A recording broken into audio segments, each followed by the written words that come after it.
tahu. Oke.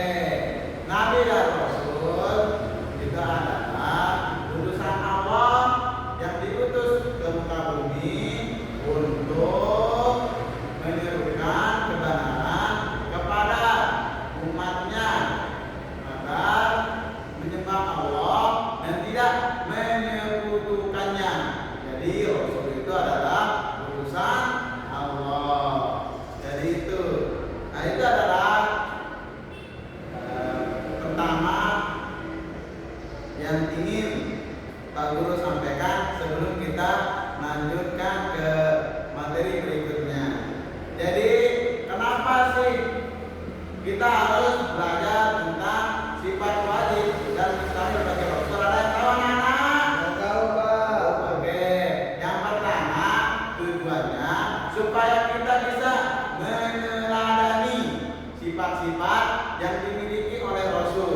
Dan kenapa kita juga harus belajar tentang sifat mustahil bagi Rasul? Supaya kita berusaha menghindari dan tidak memiliki sifat-sifat yang akan kita sebutkan di depan nanti, sifat mustahilnya.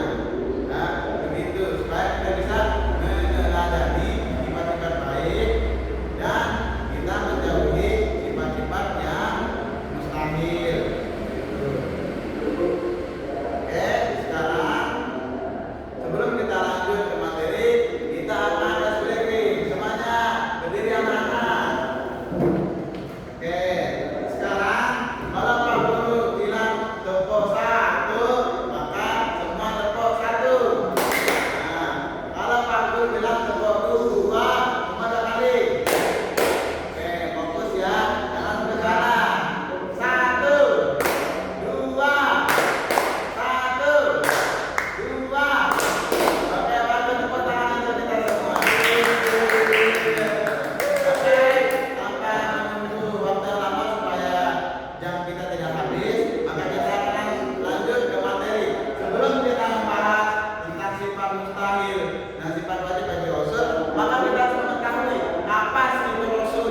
Nah, Rasul adalah utusan Allah yang menerima wahyu untuk disampaikan kepada umat manusia agar menjadi pedoman hidup di dalam beribadah dan berakhlak mulia.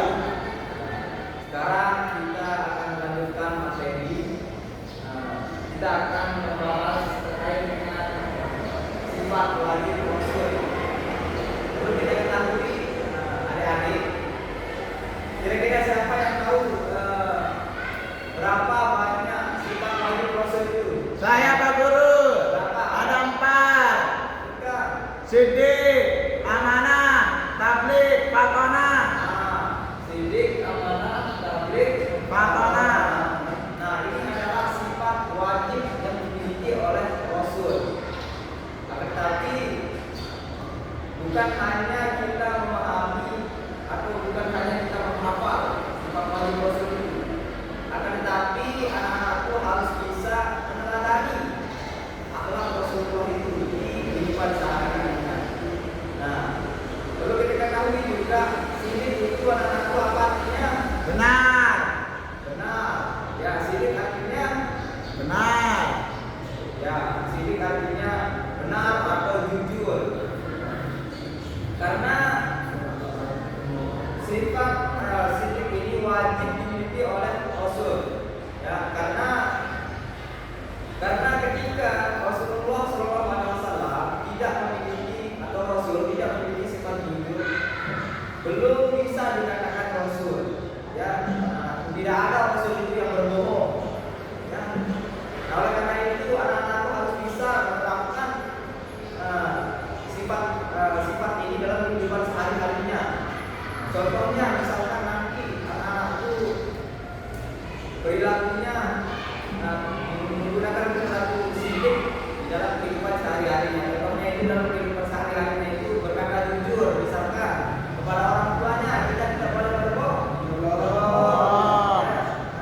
itu artinya bohong.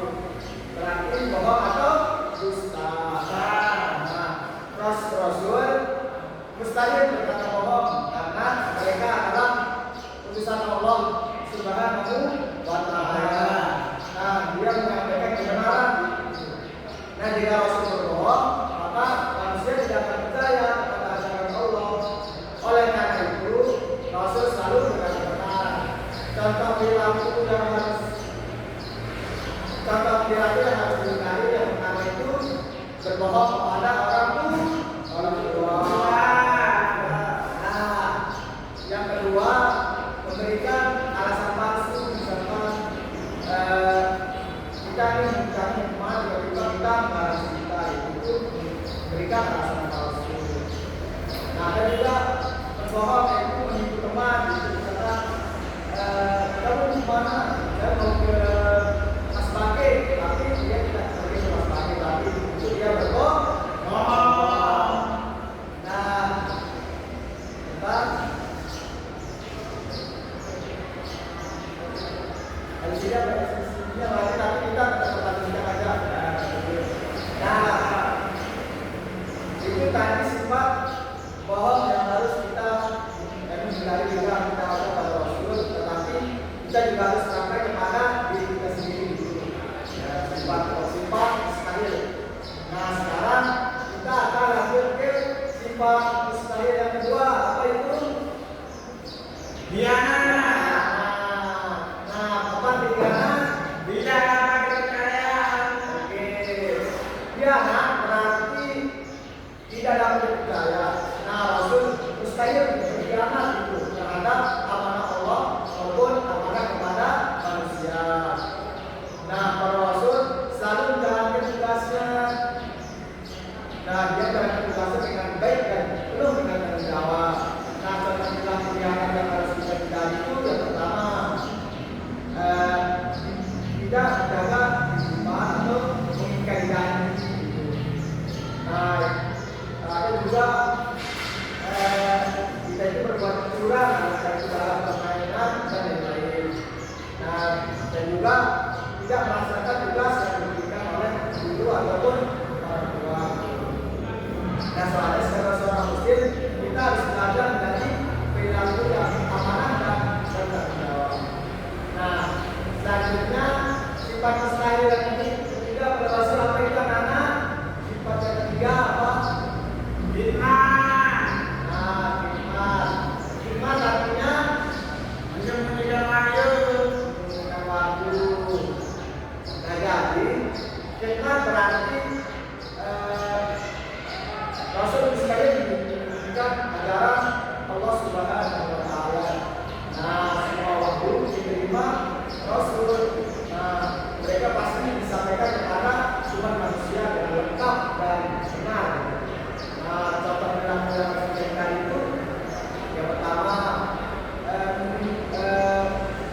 menyembunyikan kebenaran, tidak mau menyampaikan pesan yang penting. Itu salah satu contoh perilaku yang harus kita hindari juga.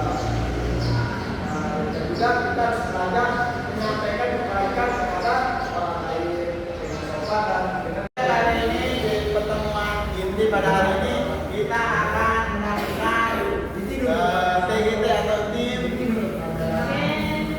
bermain di videonya. Nah, sekarang kita bermain itu untuk mengevaluasi pembelajaran yang telah kita sampaikan, yaitu metode cerdas cermat. Yaitu nanti yang perempuan itu untuk kelompok 2 dan yang laki itu untuk kelompok 1. Nanti yang perempuan bisa berkumpul di sebelah sini. Nanti kita akan membacakan soalnya dan yang tahu jawabannya langsung pukul meja gitu. Langsung tidurin. Ya, di depan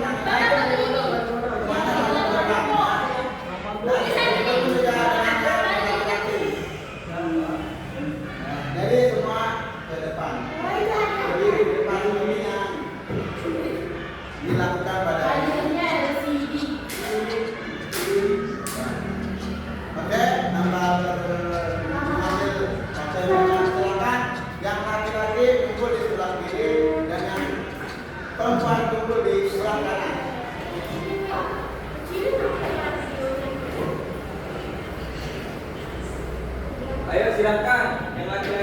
Langsung kumpul ya, tapi satu orang yang duduk di sini. Kenapa ya?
Sifat wajib dan sahih bagi Rasul. Apa arti dari sifat sidik? A. Cerdas. B. Jujur. C. Menyampaikan. D. Berkhianat. Jujur.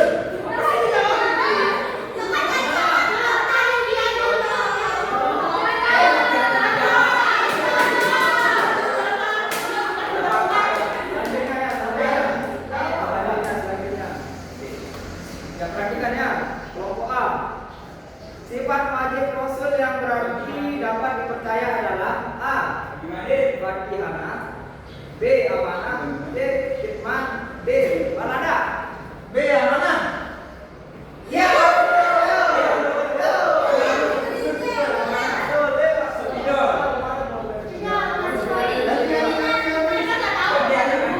Selanjutnya untuk kelompok B. Gimana?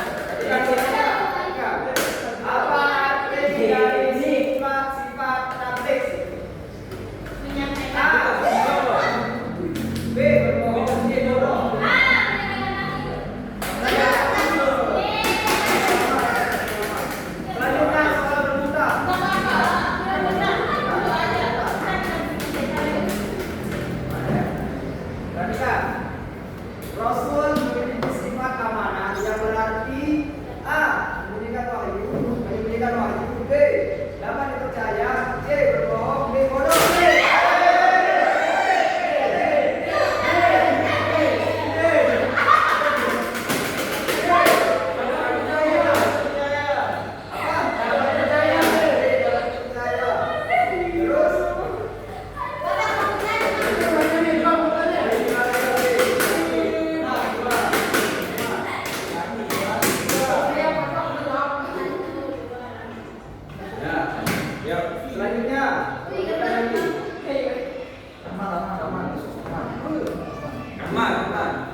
siap? Yang perempuan siap? Ya, ini tadi. Apa udah. Sifat wajib Rasul yang berarti dapat dipercaya adalah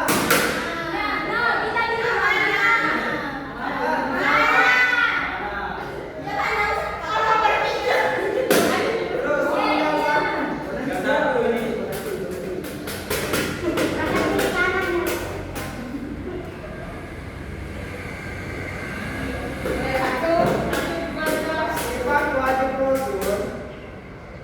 Udah. Lawan dari sifat sidik adalah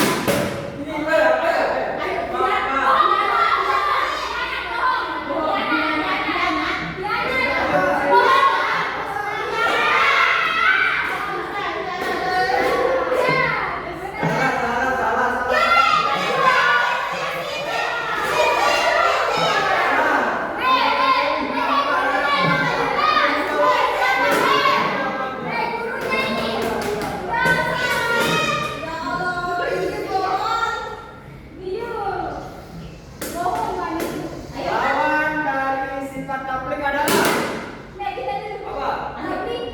Satu, dua, tiga.